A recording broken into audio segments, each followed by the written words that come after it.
Ministry y'amataka ebyokumbeka hamwe n'entunguka y'endembe ry'omu nteekateeka y'okutandika kuta omu nkora iteeka rya Real Estate Bill 2024. Iteeka eri rikahinguzibwa ishengyero ry'ihanga omwaka oguhwire kutandika kukora kandi obwahati bari omu nteekateeka y'okureeba oku ryateebwa omu nkora. Bulijjo nga twogerako b'ebibanja n'ettaka tetwerabira nti nabo ab'ebibanja n'ettaka gye bali eno bangi ewaabwe. Actually ettaka lyabwe erya freehold baliyita ki?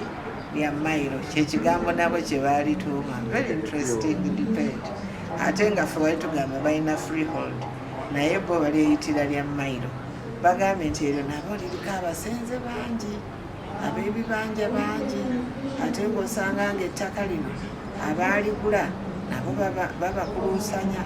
Minisita w'ihanga w'ebyamataka Honorable Dr. Sam Mayanja arakubaganaho n'abamwe omu bukiru kukwata aha nshonga egi omu kyanga kya Burengye bw'Izooba atangarizeemu aha bintu ebiraba biri omu iteeka eri. Okubbanga naturally n'obubbi bwennyini mu ttaka kino kigenda kubujjawo kubanga kati oluli obadde osanga omuntu Kampala Road or anywhere nti nze n'obuwoofiisi obumu okuliko buloka w'ettaka kubanga wafunye kasente ko ng'oyingira nti buloka w'ettaka tomanyiiko talina kakuwa tomanyi tobaali license tomanyi nti amanyi ne kye bayita due diligence tamanyi nti wabawo ekintu kye bayita surveyor opening boundaries kati ebyo byonna bijja kuggwawo.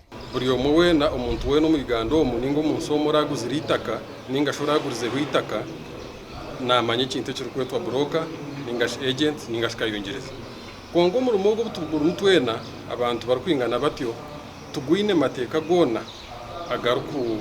agaruku gutwara omuringo nigwe gumwe Naomi Kabanda Commission omu Minisitule y'ebyamataka arikugambaho n'abanyamakuru nagira ngu okushomesa abantu amateeka kurebeka ngu bagetegereza niyo nshonga nkuru ei barikuza kwebembeza. Naye nga tetunaa kusomesa abantu tulina okusooka ne tutegeera nti enkola eno okufuuka entongole eyita mu mitendera ki kubanga enkola za gavumenti zino ffe zituyita mu luzungu policy eyita mu mitendera mingi.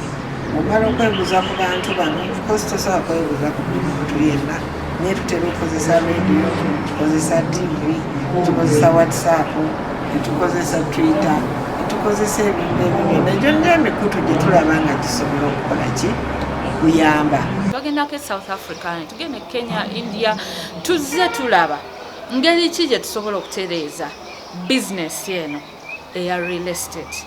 And finally tugenda tulaba nti tutandise okulaba ku tteeka draft bill yafulumye tugenda twebuuza kuba abagenda okubanga bakosebwa bill eno ebirowoozo byabwe biri bitya ku draft eriwo soka tuli embarara nga twetegereza draft gye baatuwadde. Okucondooza kw'ekitongole ky'ebiragiro hamwe na poliisi aha bw'omwaka oguhire ogw'2024 nikworeka ngu emishanga ekwatiriine n'obutiikirizana bw'amataka omu ihanga neyeyongyera kandi hatari aha bicwekana na bibiri harigana buri mwaka. Aha bwa TV West ndi Era Akiza.